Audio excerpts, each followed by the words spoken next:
Good morning. For today, Representative Liz Cheney loses her House seat.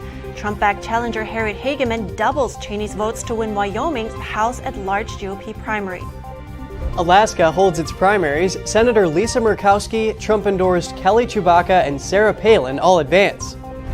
A state appeals court rules a California church that defied safety regulations during the pandemic won't have to pay fines. The church held large indoor public gatherings during COVID. And President Biden signs the Inflation Reduction Act into law, expanding government power over taxes. Find out what it means for you.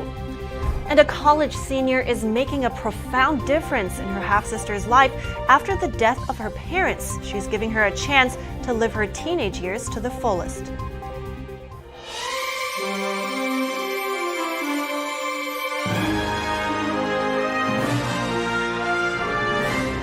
Good morning. Welcome to NTD. I'm Kevin Hogan. Good morning. I'm Evelyn Lee. Today is August 17th, a Wednesday morning.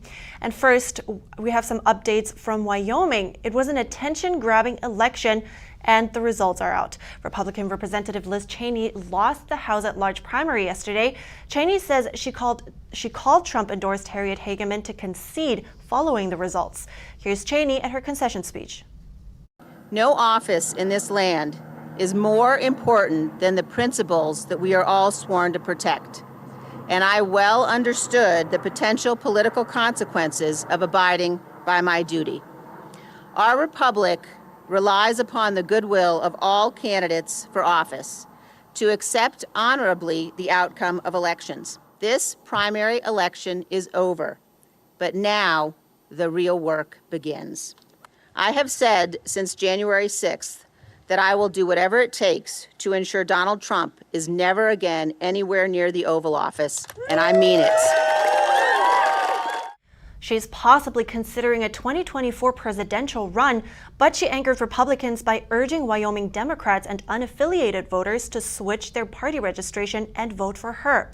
She is one of 10 House Republicans that voted to impeach former President Trump. She's also the vice chair of the January 6th committee, and she pledged to continue her fight against Trump. She will continue in her role on the committee until it dissolves at the end of the year. Trump and his team celebrated Cheney's loss. They're calling the results a complete rebuke of the January 6th committee. Trump-backed Harriet Hageman was the clear winner of Tuesday's primary for Wyoming's only House seat. Hageman campaigned fiercely for the spot over the last 11 months, visiting all of the state's 23 counties repeatedly. NTD's Jeremy Sandberg has more on Hageman's victory. I did not do this on my own. Obviously, we're all very grateful to President Trump. Trump asked Wyoming voters at a rally for Hageman in May to tell Cheney, "Liz, you're fired." Hageman tallied over 65% of the vote in Wyoming's GOP House at-large primary. Cheney had just under 30%. On the Democratic side, Lynette Graybull got her party's nomination with over 60% of the vote. Cheney avoided campaigning in public, citing security concerns, and chose to campaign in small, private gatherings instead. Hageman, who was raised on an eastern Wyoming ranch and owns a Cheyenne law firm, proudly touted Trump's endorsements during her campaign. Our republic is not in danger because of President Donald J. Trump. President Trump was an excellent president for the United States of America and especially for the state of Wyoming. She emphasized her Wyoming roots, her background in natural resources, water rights, and public lands policy. Hageman has pledged to visit Wyoming's 23 counties at least once a year if elected, and to champion Wyoming ideals. With Cheney's loss, only 2 out of 10 House Republicans that voted to impeach Trump are moving on to the general election, Representatives Dan Newhouse and David Valadao. Out of the other 8, 4 are retiring, and 4, including Cheney, lost their primaries. Hageman is expected to have an easy victory in November. Wyoming hasn't elected a Democrat to the House since 1976. Jeremy Sandberg, NTD News. In Wyoming's race for governor, Teresa Livingston got the Democratic nomination, and for Republicans, incumbent Mark Gordon secured his party's vote. And Alaska also held their primaries yesterday, along with a special election. They're using a top 4 voter-approved process for the first time this year. Senator Lisa Murkowski, Trump-endorsed Kelly Chewbacca, and Sarah Palin all advanced. Primaries are using an open, nonpartisan system where the top 4 vote-getters advance to the general election. The general election will use a ranked voting system. Voters are asked to rank their preferred candidates. If no one gets a majority vote over 50%, the third-place finisher is eliminated, and the second choice of that candidate's voters are given to the remaining two candidates. A special election was held to fill the remainder of the term for the House seat left vacant after the death of Republican Don Young this year. None of the three candidates reached 50%. Democrat Mary Peltola is leading with around 37%, and Republicans Sarah Palin and Nick Begich are sitting around 30%. It could be a while before the winner is determined. The ranked choice voting tabulation begins on August 31st, the deadline for overseas ballots. In the House at-large primary, those same three candidates from the special election advance, along with Republican Tara Sweeney. The winner of the November race will be elected to a 2-year term. In Alaska's Senate race, incumbent Senator Lisa Murkowski and Trump-backed fellow Republican Kelly Tshibaka are both advancing, along with Democrat Patricia Chesbro. The fourth slot is yet to be determined. And in the gubernatorial race, incumbent Republican Governor Mike Dunleavy advances with independent Bill Walker and Democrat Les Gara. The fourth spot is yet to be called. Also yesterday, President Biden signed off on the Inflation Reduction Act. Now that partly means to spend hundreds of billions of dollars, with $80 billion going to the IRS. Since then, a heated discussion about what that could mean for the average American. We're bringing in EJ Antony. He is a research fellow for regional economics at the Heritage Foundation. Good morning, EJ. Good morning. Thank you for having me. Let's address the conflicting messages about the bill first when it comes to the average American. So, EJ, how will the Inflation Reduction Act affect the tax bill? Not well, unfortunately.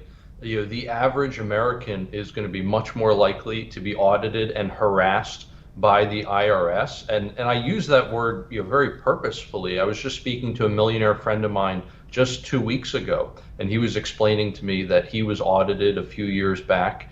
And although it would have been a lot cheaper for him to just pay the tax bill, he instead chose to fight it in court. But the average American does not have that option. They don't have their own personal army of tax professionals at their beck and call.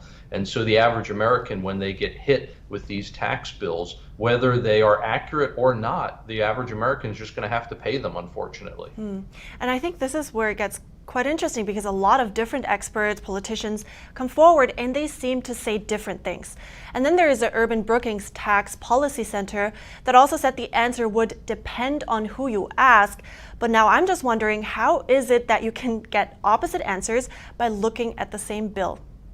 Well, let's watch what people are doing as opposed to what they are saying. What did Democrats actually do? They had the chance to enshrine in this statute that those making under $400,000 would not face additional audits. And that was voted down by party lines, on party lines, by the Democrats. So clearly they do not intend to only go after the rich. They are intending to go after the middle and working classes.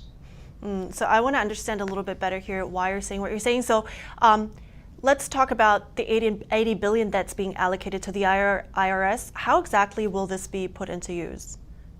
This is going to be used almost entirely to hire additional employees, and those employees are going to be set upon the middle class to perform audits to try to get more blood from a stone, if you will, in order to try to squeeze more tax money out of the American people. Again, whether the American people actually owe that or not. An experiment was done, I believe, by Steve Forbes a number of years ago, where they took over 40 tax professionals and had them audit essentially the exact same American family's tax return. And every tax professional came up with a different answer. Why? Because the tax code is over 1 million words long. It's incredibly complicated, and everyone has different opinions as to how different rules actually apply to different people.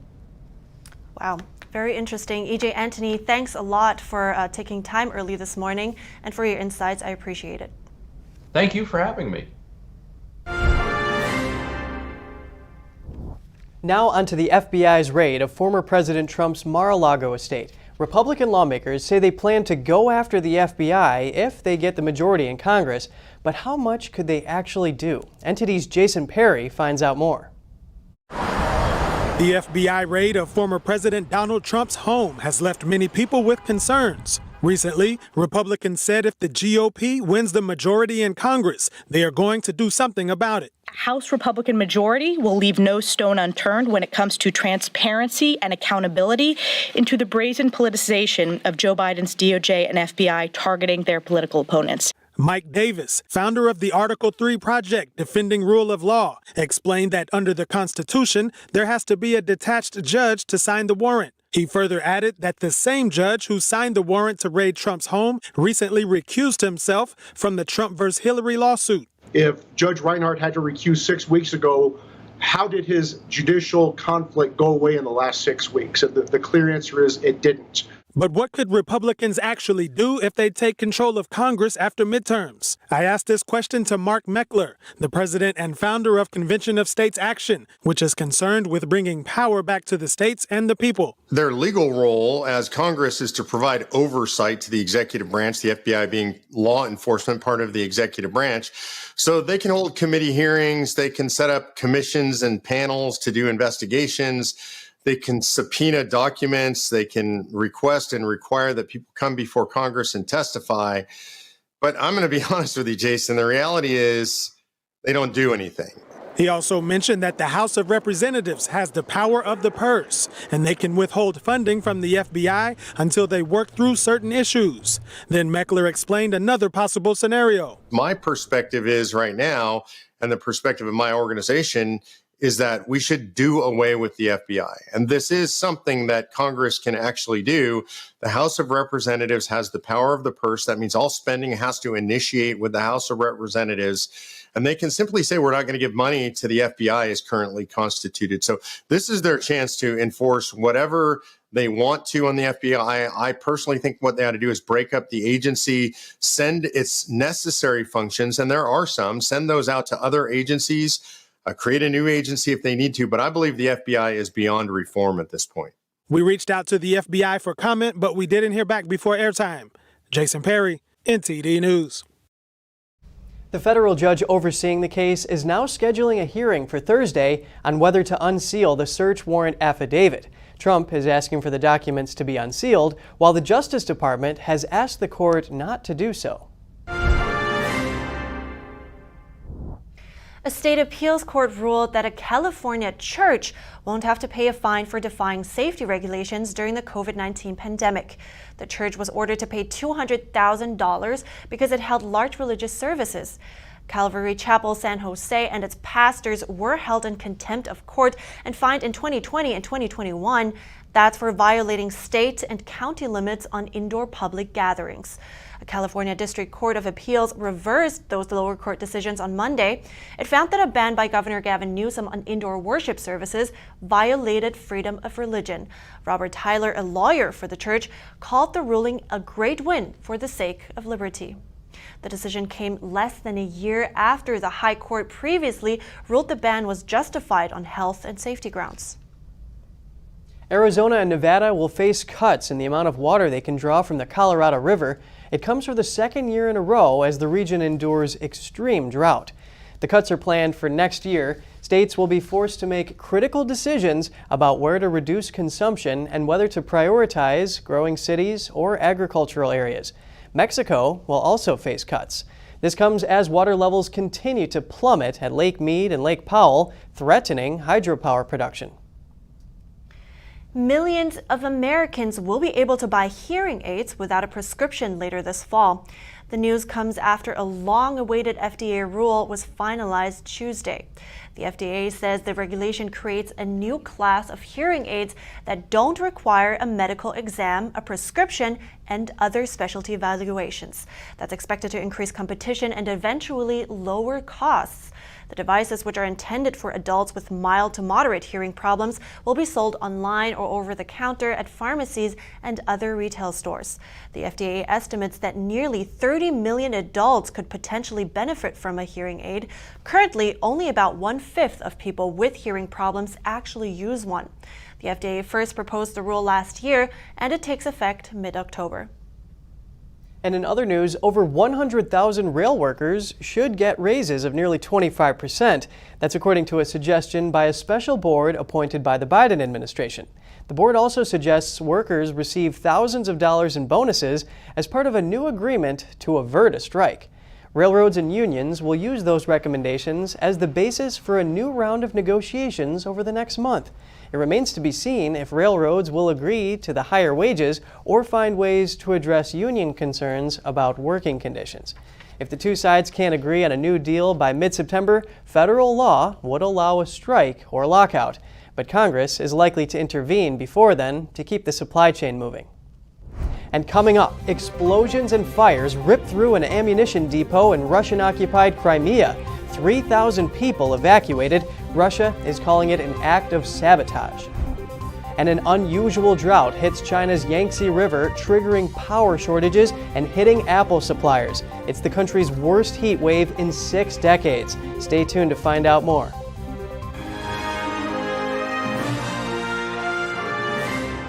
Freedom is not free, and neither is the truth.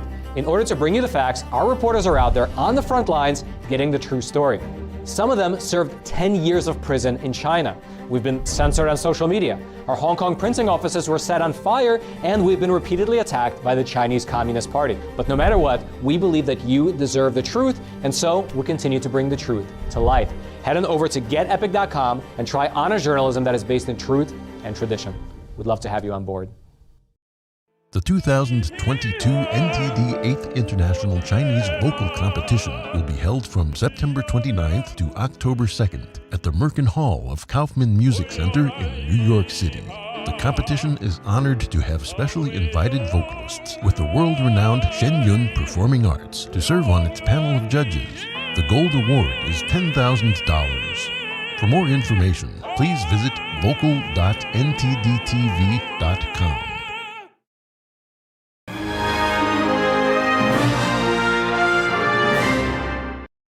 Welcome back. Explosions and fires ripped through an ammunition depot in Russian-occupied Crimea on Tuesday. It's the second suspected Ukrainian attack on the peninsula in just over a week.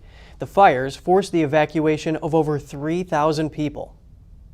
Footage of an electrical substation burning in Crimea may suggest that Ukraine's military has new abilities to strike deeper into Russian annexed territory, a development that could potentially change the dynamic of the war. Explosions hit a Russian ammunition depot near the site, which also prompted the evacuation of 2,000 civilians in a 5-kilometer radius and disrupted rail lines. Also on Tuesday, a Russian newspaper reported seeing smoke rising from a Russian airbase in Crimea. There's no immediate claim of responsibility, although 2 members of the Ukrainian president's office hinted at the country's involvement on Twitter in what they called demilitarization, a mocking reference to a word Russia uses to justify its invasion. The war is approaching the end of its 6th month, but until last week, the area appeared beyond the Ukrainian military's reach. That was when explosions hit another Russian airbase, destroying several planes. Russia has blamed Tuesday's explosion on sabotage, a rare admission that forces loyal to the Ukrainian government have hit its supply lines. Crimea, which was annexed by Moscow in 2014, is used by Russia to reinforce its troops fighting in other areas of the war. Russian authorities reported few wounded and no deaths in Tuesday's incident. Ukrainian President Zelensky is asking people not to approach the military objects of the Russian army, their headquarters, and places where they store ammunition and equipment. He says the reasons for the explosions in the occupied territory can be different. And we're moving on to China. Factory shutdowns, power shortages, record low water levels. The heat wave scorching China is causing a ripple effect. We'll look at how some major car and tech industry suppliers are now taking a hit. Apple suppliers and a Toyota motor plant in China have been hit by planned power outages. That's as multiple provinces in southern China are trying to ration electricity to ease pressure on the power grid. In China's southwestern Sichuan province, authorities ordered all factories to close for 6 days. The move was to make sure there's enough electricity for residential use. But Sichuan is also a critical region for the country's manufacturing, and 2 Apple suppliers run plants there. One of them, called Foxconn, assembles iPads and Apple Watches. Another makes panels that form the device's light-up screens. Automaker Toyota also has a plant in Sichuan. The factory is suspending its operations until Saturday. In the meantime, China is dealing with its worst heat wave in 6 decades. Right now, temperatures are surging past 100 degrees Fahrenheit in multiple provinces. The increasing demand for air conditioning is weighing on the power grid. On top of the extreme heat, there's drought.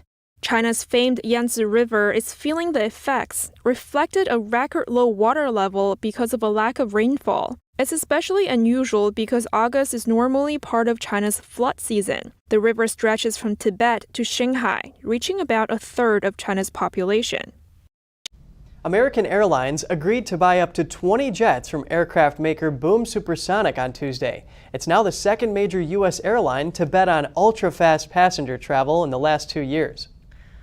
Jet maker Boom says its Overture planes are expected to carry passengers at twice the speed of the fastest commercial aircraft now flying. American said it made a non-refundable deposit on the initial 20 Overture jets with the option to purchase 40 more. Last year, United Airlines agreed to buy 15 Boom Overture aircraft after they met certain safety, operating, and sustainability requirements. But while the jet is set to break the sound barrier, you're going to have to wait years to book your ticket. Boom said the jet is not scheduled to roll out before 2025 and won't carry its first passengers before 2029. The era of regular commercial supersonic flights appeared to have ended in 2003 when Concorde, flown by Air France and British Airways, was retired after 27 years of service. The Allied Pilots Association, the labor union representing pilots of American Airlines, criticized the deal, saying the carrier should instead focus on reducing cancellations and delays, which have hit its operations this year. Denver's Boom Supersonic says the jet can carry 65 to 80 passengers. Travel time from New York City to London can be cut in half, from 7 hours to 3 hours and 30 minutes. And coming up, an inspiring story about a college senior who is making a profound difference in her half-sister's life. And 2 paddleboarders made the sighting of their lives when whales joined them in the water in Argentina. That and more after the break.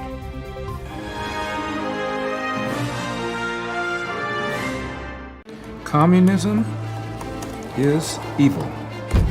Oh, come on. Listen, if you're as tired of the censorship as I am, I've actually got good news for you. Check out epictv.com. It's a brand new censorship-free video platform where you can find not only my show, but other deep documentaries, great programs, and honest movies that bring you the news without all the spin and the fake narratives. So, I'll see you there.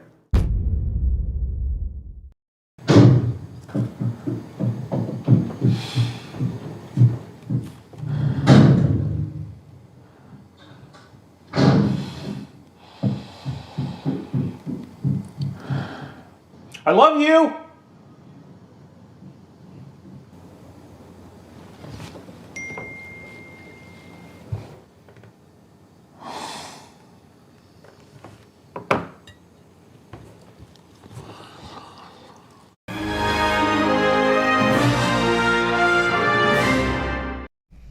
Welcome back. Now this is an incredible story. It's an inspiring college senior that's making a great difference in her half-sister's life. She's giving her the chance to live her teenage years to the fullest after both her parents passed away. Basically, this story dates back to like 2015 at our dad's funeral. Hunter Nelson lives in Kentucky with her half-sister Gracie Nelson, who is a high school sophomore. After Gracie's mother died in May 2021, Hunter decided to take up guardianship. Me and my sister, we live 5 hours apart, obviously, so we really didn't have a lot of connection. We were 5 years apart as well, and she kind of was living with my dad, and then he passed away, and then a few years later, her mom had passed away. The girl's father and Gracie's mom both suffered from alcoholism, which Hunter says played a major role in their deaths. Hunter knew Gracie was facing difficulties at home after her mom's passing, and she wanted to make her life as normal as possible. But the emotional challenges she encountered were great. I think at first, she felt a little bit betrayed by me because it kind of blindsided her a little bit, me getting guardianship of her, because she wasn't really sure what was going on and she wanted to live with a different family member. But I've had her custody of her for about a year now, and she is so happy. She's thriving. Here she is. Hunter has support from her boyfriend, her best friend, and her mom.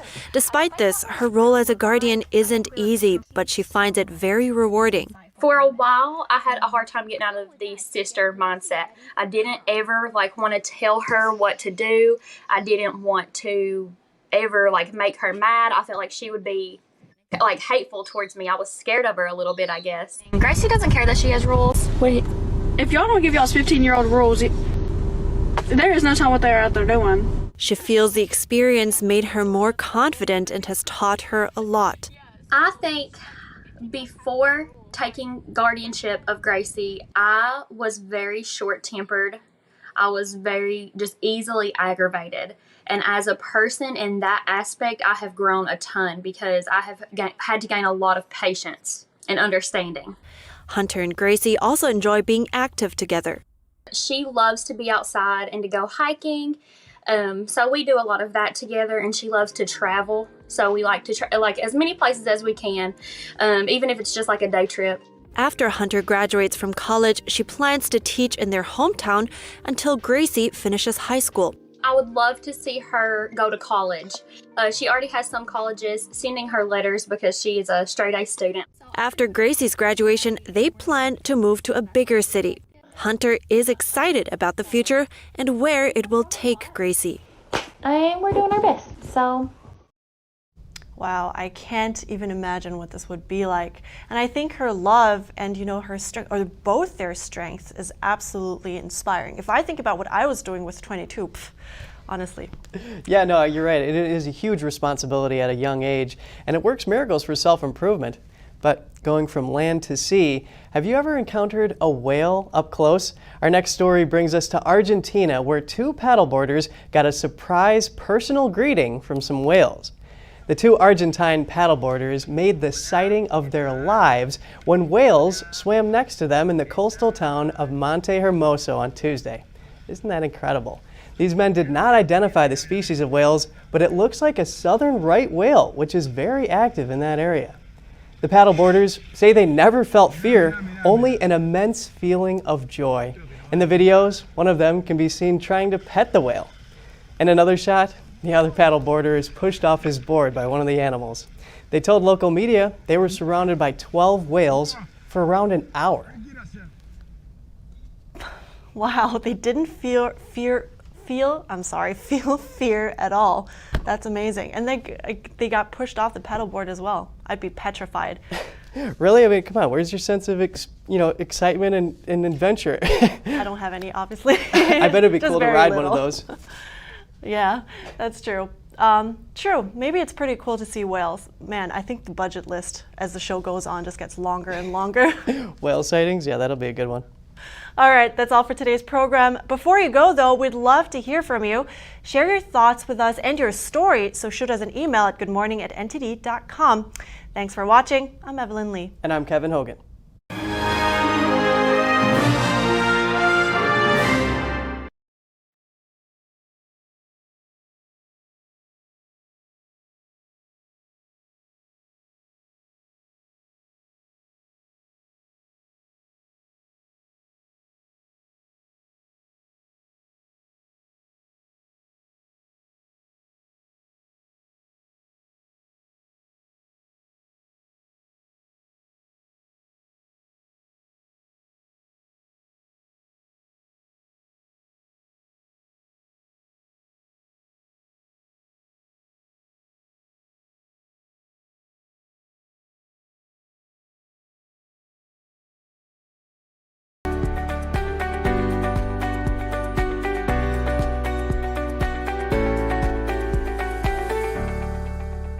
Thanks for watching us on YouTube. Did you know YouTube only keeps selective videos on its platform? So if you want to make sure you get the full picture, just subscribe to our newsletter.